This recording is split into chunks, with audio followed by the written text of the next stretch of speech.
Welcome to She Talks, He Nods. We are your hosts, Maegan and Kris. And on today's episode, we're going to talk about who we are as parents. Yes. Talk about what works for us, what hasn't worked. Some of our trial and errors, things that we've done and didn't work. Yeah.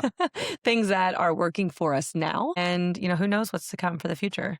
And I feel like it's an important disclaimer to say we are not experts and, there's no one best way to do any of these things that we're talking about. I think one thing about our parenting that sets us up maybe a little bit apart is that we are like always reevaluating what we're doing. And this wasn't working and maybe this will work. I mean, that is a constant revolving door of conversation. Yeah. And at the end of the day, it's not just like, oh, we're done. It's like, hey, okay, let's sit down. Yeah, man. What happened today? Like, this was a really good day. What made it a good day? Or what was that? And we're like, let's really figure out what went wrong and what we can do different tomorrow. It's usually sugar.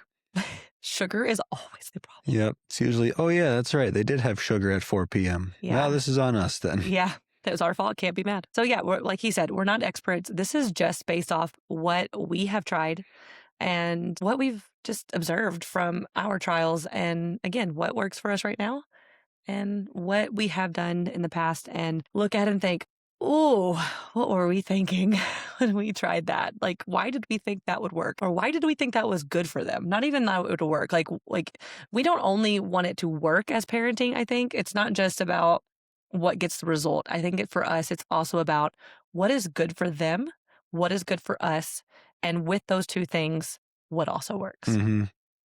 Yeah, works, like the term works, I feel like is subjective. Like you said, like what gets the result, where sometimes the result you want is silence in that moment, Which, how often does that happen? Pretty rarely. But yeah, I mean, what works sometimes is really a long-term game, Mm-hmm. And you can't expect one thing to work short term and all of a sudden it just sticks. Like it's just not the way it works, Yeah. Okay, let's just maybe go through a couple things we've done and if they did or did not work and why, or maybe even some things that made us feel guilty that we wish we would have never done, but we did because we're human. Let's start with when you first become a parent and your first child finally starts to get old enough to where they give you some pushback. And we thought the best way to parent would be to be really strict, really hard, really firm, and to really try to be controlling. Mm-hmm. And how did that go? Terribly. I wanted to talk a little bit about me as a person and explain where I always knew I would struggle as a parent and how I'm still fighting that battle today. I have to be very intentional to not lean back into this, but I am very highly particular with things. And before Maegan and Kris and before becoming a mom, if you ever saw my house beforehand, everything had a place and I knew where everything was in my house. And it didn't get out of place. It was where it was. And when it was done being used, it went right back to that place. And that was it. So that was not only like a marriage thing I had to overcome, but I always knew when I had kids, I knew that kids don't just put things back where they go. Things are going to get out of place and messy. So I knew I would struggle with kids and just the chaos of things everywhere. And that's still hard today for me. So I just wanted to say that. Okay, so another thing. How did we do at the table? Was that a one bite we were trying to get through on the steak night? Yeah, it was just try it. It was just try it. Wow. I mean, we kind of still do have the one bite rule, but there's definitely some exceptions to sure. it. We kind of know what our kids like and don't like nowadays. And, they're plenty old enough to be able to really tell us, yeah, I'm not even going to try it. Not attempting that. Yeah, I'm not doing it. Yeah. Because otherwise they're pretty adventurous and they'll try the stuff we make. Yeah. And I mean, honestly, when you think about that, I'm like that too. If I look at something and I'm like, that looks absolutely disgusting or it smells a little funky, I'm like, I'm not going to try it. So why on earth would we have ever forced our kids to try something? We made a steak for our daughter who was 2, 3. 3. She was 3. 3 at the time. And our rule was you have to take a bite. You got to try it. You got to try it. Mm-hmm. And she was not going to try it. Oh, but by golly, we did not let her leave that table. And we weren't going to let her leave the table until she tried it. We were the parents and we were in control. Right? And, like that's kind of what we're in charge. Yeah, you got to listen to us, parents. kid. You're the kid. Right. Yeah, we went through that. Yeah. And did that work? And no, it did not. Is a kid just doing everything we say. Is that how we do it? No. But did we? We tried. And it failed. We thought maybe it would work if they just listened to everything we say all the time. Yeah. And not only did it fail, like it's just not a dynamic that we believe works, but also it failed because it didn't make us feel good. Yeah. It didn't make us feel good as parents. And To power trip on a little person. yeah, it didn't feel good. It didn't feel right. But yeah, she did eat that bite. After And we guess what? I believe what it was we took a napkin and took the sauce off of the bite. Yes, we did. Yes. And then she ate it. And then she liked it? She liked it. It was I don't know how long we did that, but Dude, it was like an hour and a half. It was crazy long. It was too much. And like I said, we make mistakes. We have made plenty of mistakes. And that was one of them. Yeah. So yeah, when we were early on parenting, we were very much so like, we're strict, we're in control. You're the child, I'm the adult. Yes. You listen to me.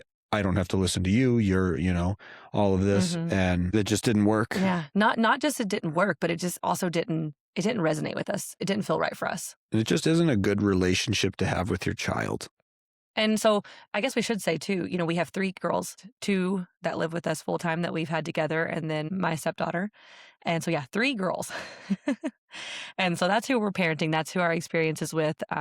Currently they're 11, 7, and 5. So what's another thing that you can think of that we have tried that did not work? Parenting wise? Yes. Man, we've tried so much. Say we asked the kids to go clean the playroom and they said no. What would we do? Punish them in some way by TV. Taking away the things they love. At the time, we would say, okay, go do this. And when they refuse, we would say, okay, well, unless you do this, you don't get this. I take away your favorite thing. Yeah. And now I'm going to take it away for longer. And now longer. You're not going to clean up your room? That's fine. You don't get TV. Uh-huh. You don't want to go put your shoes away? That's okay. You don't get to play with this toy. And again, like, the things that come out of your mouth, sometimes it's just like, yeah, that's right. That's punishment. Like, they're not doing what I'm saying. So I'm in control of that. I bought that. So you can't have it now. And does that get the result? In the short term. Yes, it does. Like, if you say, hey, no TV, by golly, they're going to run to pick up those shoes and put them in the right place because they want that TV. But in the long term, what does it do? Nothing. It just shows them that if they listen to you this one time, as soon as you're looking away, when they get what they want, and as soon as you look away, they're going to go back to doing what they were doing that they know they shouldn't be doing. Yeah. What about yelling? Does yelling work for us? No. No. Have we yelled? Yes. Oh, God, yes. We've yelled a lot. More me so than Kris, but we have both yelled. And for me, yelling is nothing but guilt-ridden for me. Mm-hmm. Every time I yell, what it has done for me, and I still yell. I still get angry and I still yell. Very rarely. Not as much today, but yes, it still does happen because I'm human, and especially being a woman and hormones, like, they do play factor. They just do. There's certain times of the month where I can only take so much. And I'm figuring that out within myself, of course, as a parent, that I have to figure out how to maintain that and remain calm and find a solution without yelling. Got to know when to walk away. Yeah, for sure. Pick your battles. Feel that you're way overwhelmed. It's like, I just got to disconnect. Yeah. So does yelling get their attention? Yes.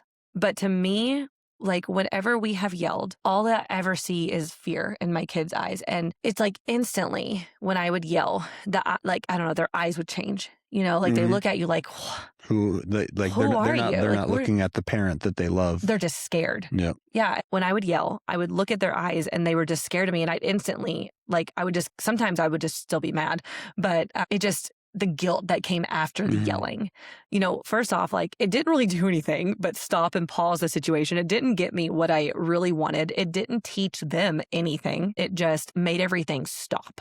That's all it did. It just stopped. And then I just would realize, okay, I blew up, and then I would just leave anyways. So now here I am just walking away after I yelled when I could have just done that beforehand and then gathered myself and came back and been calm. So yeah, yelling never worked. What else didn't work? Have we ever spanked our kids? I mean, is the answer yes? Yes. Yeah. Unfortunately. I mean, I think once or twice maybe. And it was not hard enough to even to hurt a child. Yeah. It was more like to make them, it made them upset more than we didn't do it hard enough to physically hurt them. Yeah. It was more of a threat. More of a threat. Like. Yeah. But we did it. We tried it. And did it work? No. Why didn't it work? You just shouldn't parent through fear. Your kids shouldn't be afraid of you. You're their hero. Yeah. You shouldn't ever do anything that makes them afraid of you. It Yeah. just doesn't make any sense. Yeah. I have bit my child once.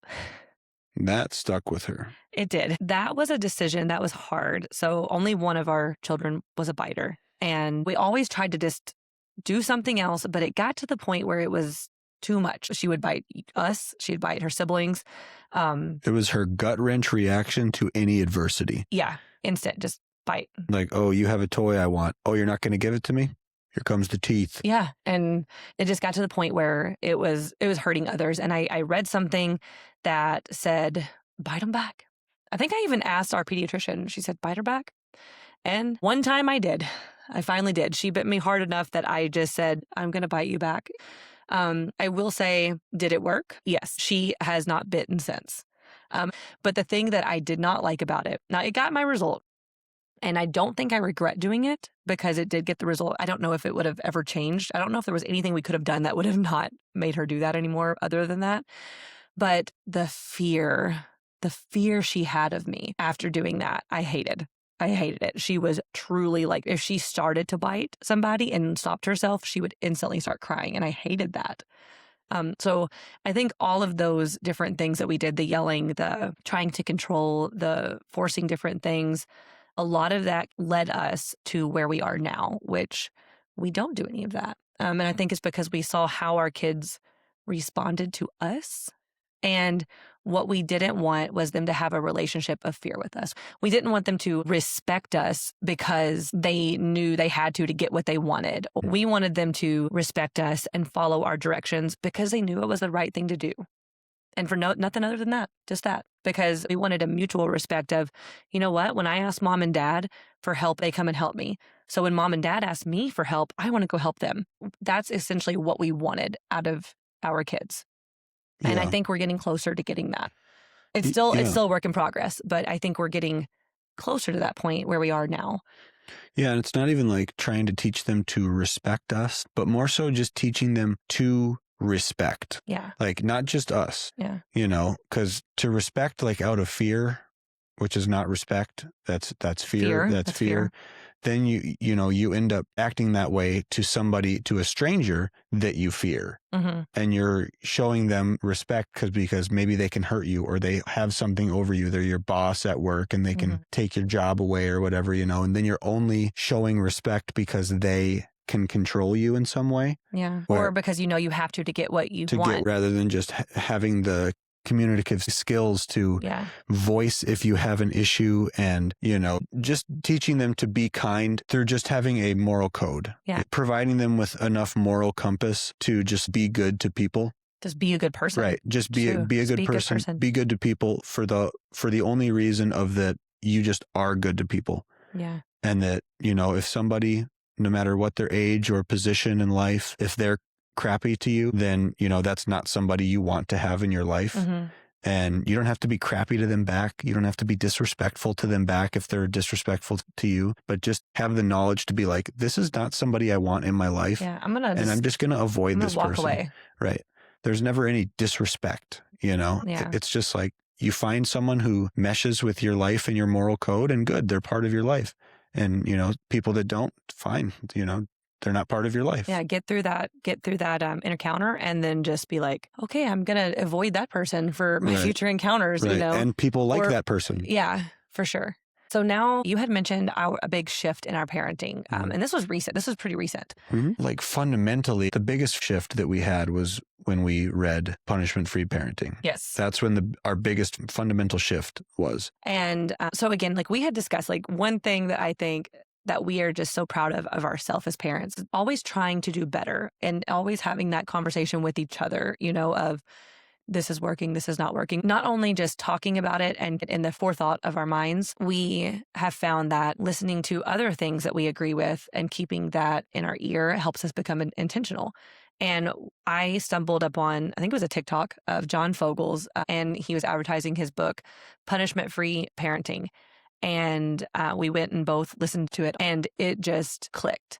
It like a lot of times you hear something, you're like, oh, I like that. I'm going to whatever. But this one just really clicked. Like everything he was saying was everything we wanted as parents for our kids. So it was like oh, this is it. Like I always knew the kind of parent I wanted to be, but I just couldn't navigate. Like we just struggled navigating to get where we wanted to be. Right.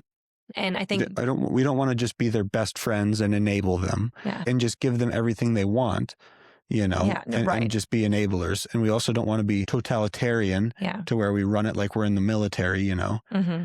But like find that happy in between. And I feel like that's what we found. John Fogle's book was the catalyst to us being able to actually implement some of that in our life. For sure. I hope John Fogle sees this because that would be awesome. He probably won't, but it would be cool. Like I'll have to email it to him. But no, like seriously though, if you haven't read his book, Punishment Free Parenting, seriously, go check it out. Like if anything we're saying like sounds like something you want to learn more about, like the skill side, he's telling you the skills. We're just telling you the results that have worked and what's worked for us. And his skill set or his teachings were a lot of what worked for us and is working for us, especially when we're being intentional and using it.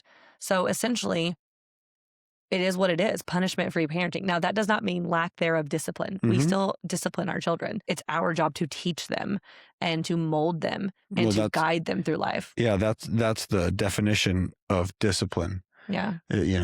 From disciple to teach. Yeah. But the word discipline's lost in today's day and age where I think it's punishment. Discipline means punishment. No, it's not what it means. You didn't pick up your room, you don't have TV. No TV. That is a punishment. Right. That's not disciplining your child. And we don't do that anymore. Yeah. We have many times. Right. And then we realize, wow, you know what?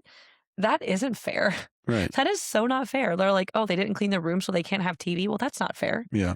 Like they're not related. So instead of punishments like that, the parenting really revolves around like logical consequences and natural consequences. So give an example of a natural consequence. Okay. Natural consequence. You're at the park and your kid takes their shoes off and there's sharp rocks and wood chips everywhere. And you say, hey, we should really put our shoes on. And they don't. And they don't put their shoes on. And you say, okay. And they go out and they cut their foot really bad on a rock. And they come back and they're crying because they've got a big cut in their foot. Now, you don't say, I told you so. Yep. You just say, oh, I'm sorry that happened. But what happened to them was a natural consequence. And you know what? Next time, they're probably going to just keep their shoes on. Yep. Because they don't want that to happen again. Because right there, they learned through their natural consequence. Yep. You don't need to drive it into them and say, oh, I told you, and you don't need to fight. You just got to give them some freedom to be able to safely learn and make mistakes and get hurt. You don't want your kids to get hurt.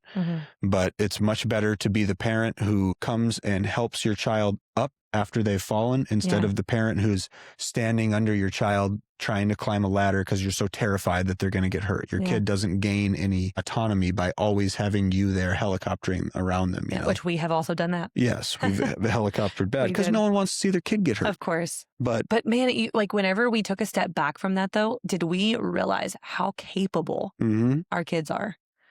Before that, with our older children, we were always there. We were like, oh, okay, go ahead and try. And we're right here ready to catch you at all times. But we also, we didn't realize we were making them self-conscious of themselves, like them thinking, oh, we can't do this or without mom's help, Whereas our youngest is we're like, yeah, go for it. And she does it fearlessly. Right. And the biggest thing about it is just don't put your kids in a position to where they can get seriously hurt. Yes. So when you're at the playground and you've been helicoptering around, not letting your kid do anything by themselves because you're so afraid that they're going to fall and get hurt. All playgrounds have an age range on them. Yeah. And this is something John Vogel mentioned in his book. And we were like, oh, genius. If the playground says 7 to 12 and your kid's a 3-year-old, who just loves to climb, but there's really high surfaces with no barriers that they can just fall off of. Yeah. Yeah. You don't take your kid to a playground like that. But you take them to another playground that's still got some pretty high surfaces, still got some climbing to do, plenty of potential to fall. Their odds of getting hurt are low. Yes. Are very low. They could, of course, still get hurt, but their odds go way down. And those are odds that, you got to take sometimes for the sake of knowledge and the child being able to feel comfortable in their own body to be able to climb, learn what's dangerous. Their own boundaries. Yeah. Learn what they're capable of with their balance and their climbing and their strength. And they learn really fast. Yes, for sure. And then, so with that, so a logical consequence, what that looks like in our house. If the kids took crayons and colored all over our walls downstairs here and just made a huge mess. Have we ever set a boundary on crayons being drawn on the wall? There is no writing on the walls with crayons. Crayons are for paper, and tell them what they're for. Right. After that boundary was set. Now, if they come down and they start writing on the walls with the crayons, now they're getting a logical consequence. And we've already established that logical consequence. If you color on the walls, we won't have access to the crayons without mom or dad anymore. And that is their logical consequence. Right. They would lose the crayons or the freedom to have the crayons by themselves. Yeah. And then something you can do to give them a little bit of say in their consequence, which helps a lot, helps them digest it, is to say, yeah, you know, we've talked about this and we said you can't color on the walls anymore. And if you do, we're going to have to take your crayons. So how long do you think we should take your crayons for? Yeah, can do that. And sometimes kids don't have a very good concept of time. You know, they might say 1 minute or they might say a year, you know, and then you can guide them and say, when well, they're younger. how does maybe a day sound, you know? Or just like, you know, not unsupervised until they're older. Right. Until we see that they understand and get it. It's all just subjective to the situation, very much so. But the important thing was they didn't color on the walls after we set the boundary. And then we say, oh, you colored on the walls again. The TV's gone and your Nintendo Switch is gone. That's that. Yeah, you can't have any friends over for a week. Right. Because you colored on the walls. The coloring on the walls and the TV are totally unrelated. When you do something unrelated like that, it's no longer a consequence. It's now it's a punishment. Yeah. And the kids' brains, they just don't register it. Hopefully they go read John Fogel. Yeah. Go read John Fogel. He explains it way better than us. That's true. You know, honestly, we just try to say yes as much as we can. Even if the answer is no, we still want to say yes in a way. Yeah. So when it's like, hey, can you play with me? And I'm in the middle of doing the dishes. And I'm in the middle of doing the dishes. Instead of just saying, no, I'm doing the dishes, I say, yes, but let me finish my dishes. Or, yes, but can you help me finish the dishes so that we can get to playing faster? Yeah. And you know, and now again, we are not perfect at this. No. We have to continue to like be intentional, and we mess up and we're like, I did that. And we also like try to hold each other accountable with those. You know, I'm like, hey, you're doing it. You need to not do that, you know, whatever it may be. We set rules for ourselves, like being on our phones, for example. This is one that I think everyone can relate to, that we have to be very intentional about all the time. And we both remind each other of this too. Kris will be playing Pokemon on his phone, and, you know, one of the kids will come over and say, hey, will you read with me? And what'll start to come out is, yeah, after my game. And I'm like, just go ahead and lock that. Like that is 100% always second to whenever someone wants you to read with them. Right. Now, if you were on a work call or something like that, that's different. But if it is just free on my phone, scrolling or doing something that is not time sensitive, no, like you're putting your phone up and you're going to go give the child that attention because they're young and this is the time that we have to spend with them. And we do that. And they're just more important. Yeah. Like we struggle with this all the time with our phones. It's like, if I could just not have it, I would. I wish I could just like throw it out the door and get a flip phone back and not even have it. But in today's world, it's like, I don't even know how. It would just put you at such a disadvantage to not have access to the information that we have. It'd be so hard. But with that, we really do. We try to keep each other accountable so that the kids have us present. And that's another thing with our phones and our parenting is whenever we're with our kids or just each other in general. Like, I don't know if this is necessarily just parenting or just like a little bit of mix of parenting and coupling, but I know we both always make it a point. Like if I'm taking my daughter to gymnastics, for example, I sit down, I carry my phone in and I set it down and I don't touch it the rest of the time. I am locked in watching her do those gymnastics because she's only going to do them for a little bit of time, you know? And anybody with kids knows that every 3 seconds your kid says, hey, watch this. Yeah. Hey, check this out. And while they're doing gymnastics, they're constantly looking over at you. Yes. Everything they do, they're always looking at you for affirmation. Like, or just looking at you just to be like, you see that? Yeah. You see that? Like literally 10 times a minute. Oh, yes, absolutely. And so is every other kid in there. And 95% of those other kids in there that are looking at their parents are just seeing their parent staring at a screen. Yeah. And we've been that parent. And that is why, like, when they come over and they're sad, like, did you missed it? And we're like, oh, yeah, I was doing something very unimportant and I missed it. And that sucks. It's a sucky feeling. That's been a sucky feeling for us. So because of that, we're very intentional about that. I think we're really good at that too now. We are good at that. We don't struggle with that one. That one's pretty easy. To the point where the other kid will be like, everyone's on their phone but you. And I'm like, I know. Isn't it cool? Yeah, I'm just like, I know. I was like, it's just the world we live in, you know? But yes, there has been times where I look around too and I'm like, yeah, every single person is on their phone except for me. And like, not to say that I'm superior or better, but I think that's only because I noticed it and I stopped. And I don't even think people notice it. I don't even think they realize they're doing it. Right. But I think there are people, maybe someone's listening to this and they'll be like, man, you know what? I've missed a lot of moments. I should do that too. And, maybe you want to. And maybe that's their time to just have a break and decompress too. There's that. But I don't know. For us. I feel like if your kid can see you, and they have the opportunity to see you not paying attention to them, they don't realize that you're decompressing. Yeah. All they see is the parent not watching them. Yeah. If you're going to decompress, you should do it out of the sight of the kid. That way they're not looking for you and feeling that disappointment. Disconnect. Yeah. Right. That's, we have enjoyed not missing out on those moments, I think, since we've done that. Okay, so let's move on from here to something that I used to do very poorly, and now it is my most proud thing as a parent. What is that? Being able to apologize when you do something wrong to the kids. 100%. Or me. Yeah, both you and the kids. Just my accountability as a person. I was very bad at this when we first got married and when we first had kids. For example, if I if you just crash out because you're hungry and you just get way upset, or you're on hormones or whatever, and you just lose your mind, just totally for no reason, essentially. Yeah. And which happened and has happened. And now you're just so good at Well, used to when it would happen, I would just walk away, leave the situation, never and talk then about it again. Never talk about it again. Come back. I wouldn't apologize. I wouldn't, just like whatever. Like I yelled at you, so what? Like, get over it. Move on. That's happened. It's in the past. I already moved on. I'm you need over to it. move on. I was really bad at that. And I was also really bad at that with you when we would get in a fight and an argument, and I would come and I would just whatever, that's over. I feel like I've gotten so good at it to the point where I might yell for the first 3 words and stop and just say 1 second, walk away, calm myself down, come back and say, I am so sorry. I just want to let you know, me yelling at you is not your fault. You did not do something to make me lose control. That was on me, and it will always be on me. That is my issue. That is not your issue. And I'm not perfect, Dad. I'm not perfect, but I do always apologize, and I always make sure to let our kids know me yelling at you is on me. It's nothing you did. Now, obviously, can the kids just listen better? As everyone says, just listen, just follow my directions. Of course, anybody could. But nonetheless, it's not their fault. I'm in control of my emotions. Right. And through John Fogle's book, we have a philosophy. We adopted his philosophy of that kids are never giving you a hard time. They're having a hard time. Yes. So essentially, if you're getting backlash from your kid, it's because they are lacking. They're hungry. They're tired. They need love.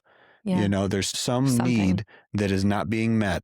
And it's your job as the parent to figure it out. What's the need that needs to be met?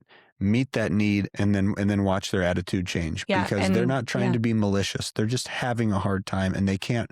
Here we are, full adults, and we can't process our emotions. How are they possibly supposed to process their emotions? It's almost crazy to expect them to just do what we say all the times, as if I'm allowed to get mad, but you're not. We can have all the grace, but can't give them any, and that's just not fair either. No, it's not. Bearing that in mind, that helps us. Be able to disconnect, walk away, and just know that if you're frustrated or if the child is frustrated, especially in a teaching aspect here, if the child is, way dysregulated, they aren't hearing you anyways. Yeah. So and me getting mad is not going to help. Right. It's not going to help. Right. You have to just chill. You got to get you guys both chilling. Got to reset. Yep. Reset. And then you can come back and actually accomplish what you're trying to accomplish. Yeah. That's where we're at currently, of just me losing control and apologizing and letting them know it's not their fault, it's my fault. Where I want to be and where I'm working towards is to not get to the point of losing my crap. It's to realize, okay, I'm getting frustrated, and walk away before it happens. That is my goal. I'm not quite there yet, but I'm getting better, but I am accountable. So that I'm proud of that, because that's already such a big leap for me, and I will make it to getting to the point where I am just calm.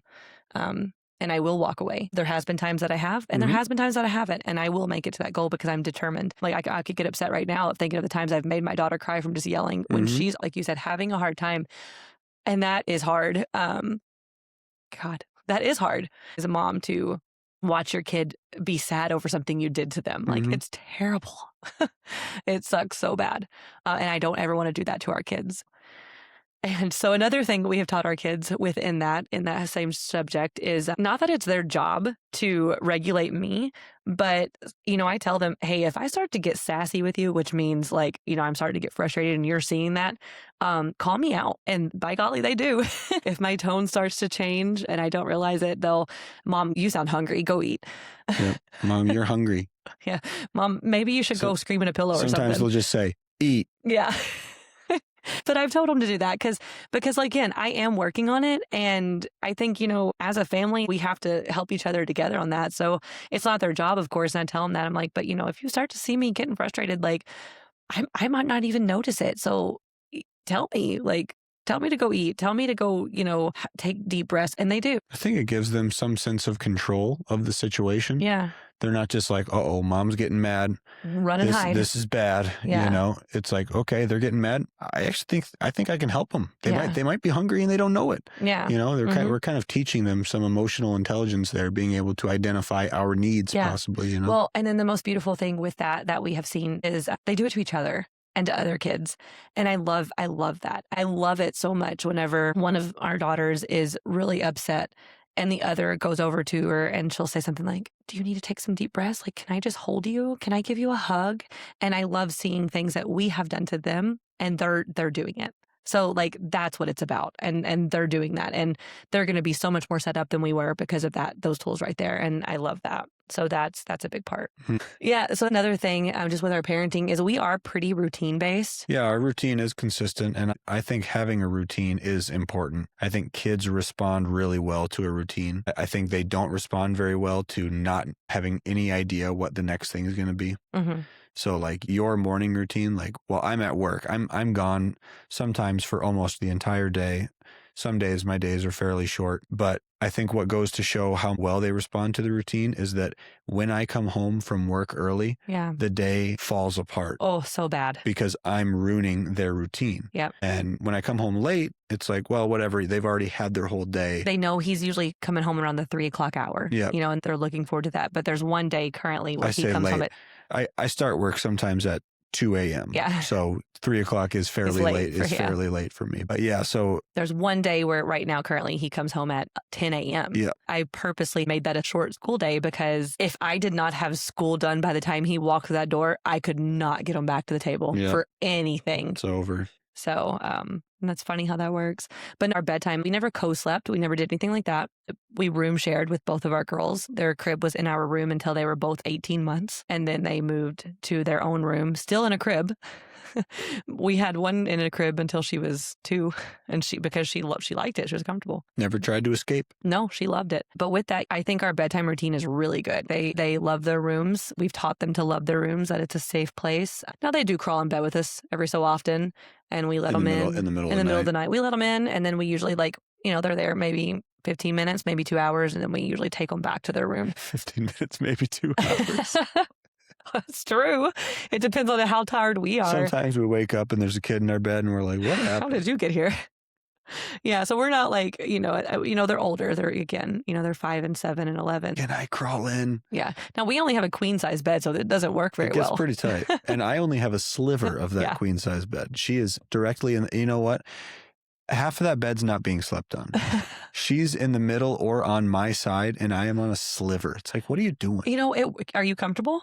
Yeah. Okay, it works then. Only because I'm used to being squished and just... Well, I'm also comfortable. So. Well, I'm sure you are. So it works. You have a California king bed all to yourself, essentially.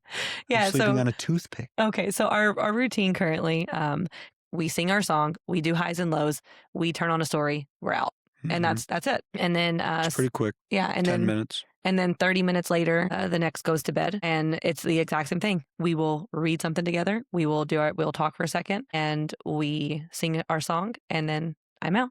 Or usually sometimes whenever our oldest is here, we will often let the older two kind of like hang out and, play Pokemon, or they're making a blanket for a while. So it's a little bit looser.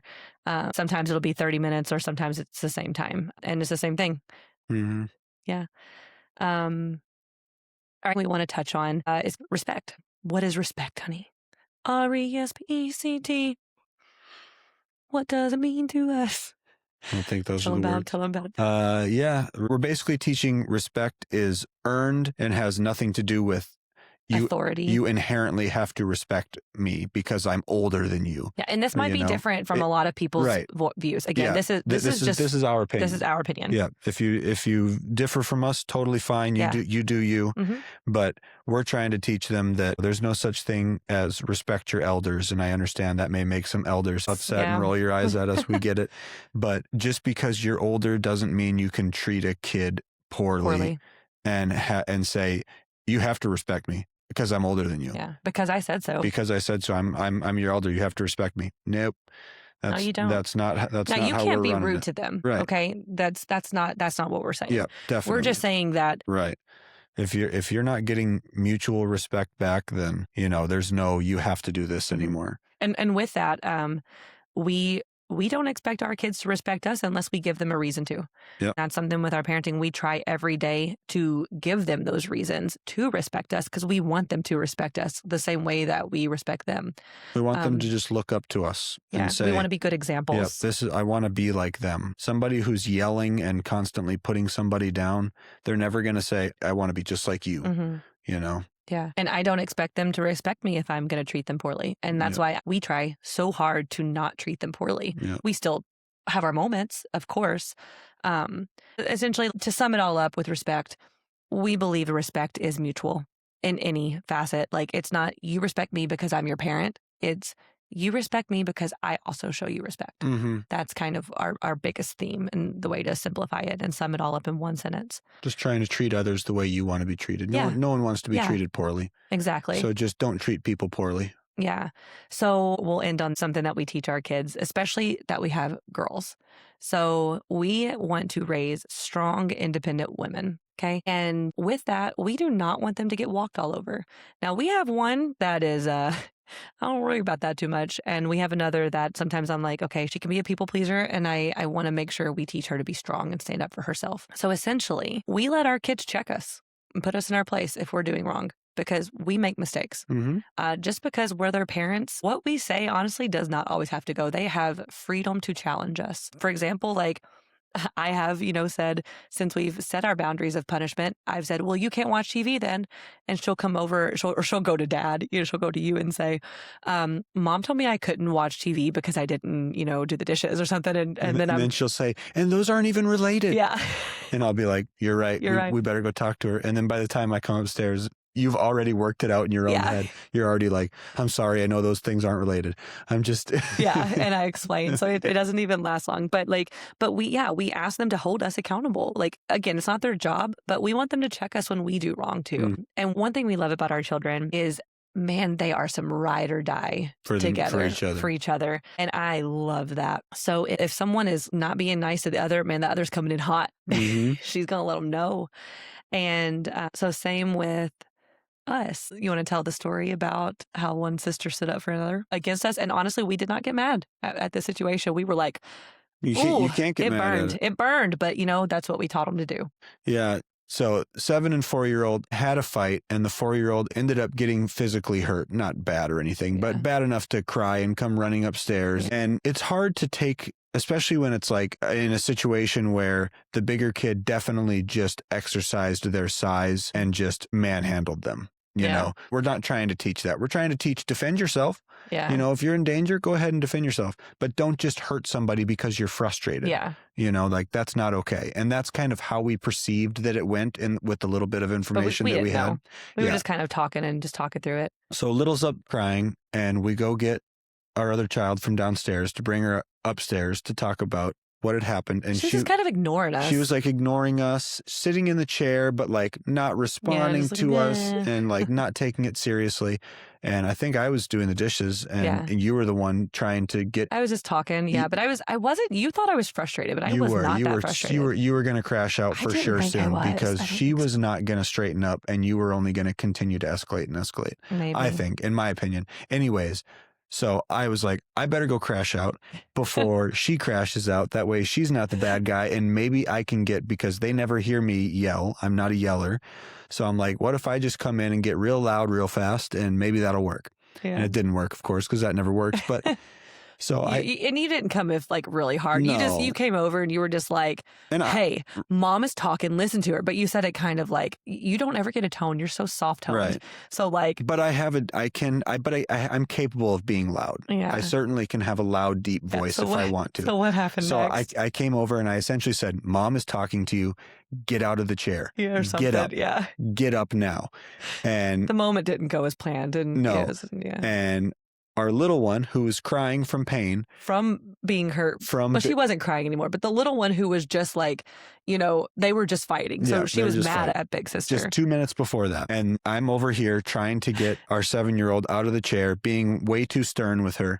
Little just gets off the couch, runs up behind me, hits me as hard as she Just can. socks Me right in the back, just absolutely rocks me, and then runs back to the couch and immediately started crying. Not out of fear, but she was Defending. She was defending. Yeah. What she did, like, took big courage, Mm-hmm. and she ran over there, hit me real hard, and ran away back to the couch and was just like, she was mad, Yeah. She was frustrated. She mad. did not want you talking to her sister like that. Right. And that's what the tears were. And I got hit on the back, and I just turned and looked at Gemma for a second and then just walked away and was like, yeah, I had that coming to me. And it's just like, you just can't even be mad because that's what we've taught them. Right. That's what we've taught them. And, not to hit, of course. No, not to not- come not to punch hit. and do that. Like, we're working. We're working on her. that with the little one. That was the one we bit too. Yeah. We're still working on that. We're getting there. But nonetheless, like, the situation, that is what we taught her. Like, Yep. you stand up when someone is taking advantage of their power, of their position, like, that's exactly what I was that's what she doing. did. He was in the wrong. I was in the wrong. I was being unnecessarily stern. I didn't need to do that, but I was just hoping that it would work. It didn't. It didn't. And yeah, she came over and socked me. And what she should have done is said, Dad, you're not talking very nice. But but what she did, her thing was effective. Yeah. It stopped me in my tracks, and I turned to look at her and was like, But you didn't get mad at her. No. And we didn't.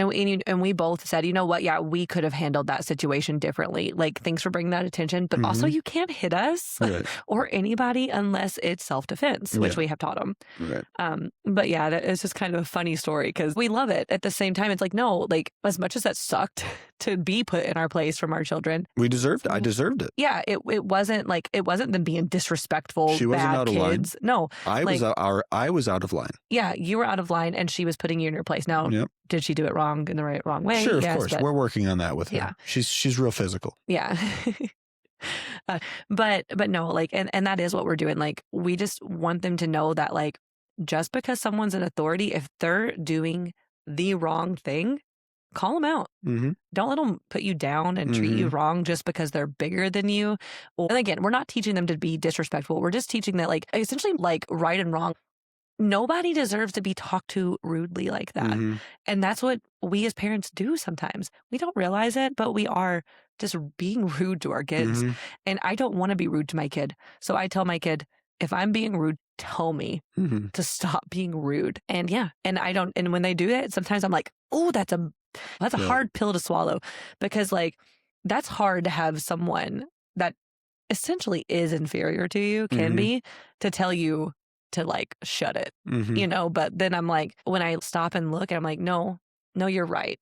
Let me rephrase what I'm saying, because I am not speaking kindly. I am not being nice. My tone is very poor right now. My eyebrows are all the way raised up. Yeah. Like, I can't get any frustrated. I'm more, this is my face, Yeah. And that's no good. And I don't want them to allow just people in their life, no matter who they are, to treat them like that, because that's hard. And it's not good. No good, in our opinion. All right. We should probably put a bow on it. Yeah. So that's just a little bit about, like, kind of what, just, like, in general, some things that we thought about that works for us. If there is anything that you want to know more about that we do, or you have any questions of anything that you're just curious on what we've tried, let us know. Put it in the comments. We're happy to give you our opinion if you liked any of that. So that'll be it for today. Yeah, that's all we got. I hope we said something that, maybe you related with, or maybe you learned something new or saw a different perspective. And, if you didn't and you disagree, that's cool too, man. Like, we all have our own journeys. And if you guys differ from us or whatever, and, like, leave some comments. We're always interested to hear how you're doing things, how everything else works for other people. So yeah. We're open to advice too. Yep. Something that works for you, we're happy to hear it. We're ever changing, ever adapting, innovating, always trying to find what's best for our current season of life. Yeah. Because seasons are constantly changing. What works today may not work tomorrow. Yeah. So yeah, if you could rate us, leave a review. Please rate us. We're new. I've heard it's We're helpful new here. for algorithm-based stuff. I'm not sure. Yeah. But yeah, please rate, please review, share with a friend or family member if you think it could be something they would enjoy listening to. And what we have coming up, we have, more stuff. We have a lot of stuff in our pocket that we want to share. Yep. Yeah. So, all right. That's all we have today about. All right. Okay, bye. Okay, bye. Okay, love you, bye. Love you, bye. That's how we should end all of them. All right, that was Okay, She Talks, He Nods. Love you, bye. We're gonna learn how to end it. We're gonna figure this out. Yeah, we're gonna figure out a smooth way to end our podcast. Yeah, we're gonna get better. Thanks for joining us today. He's out. I'm out. Thanks for visiting. She Talks. He Nods.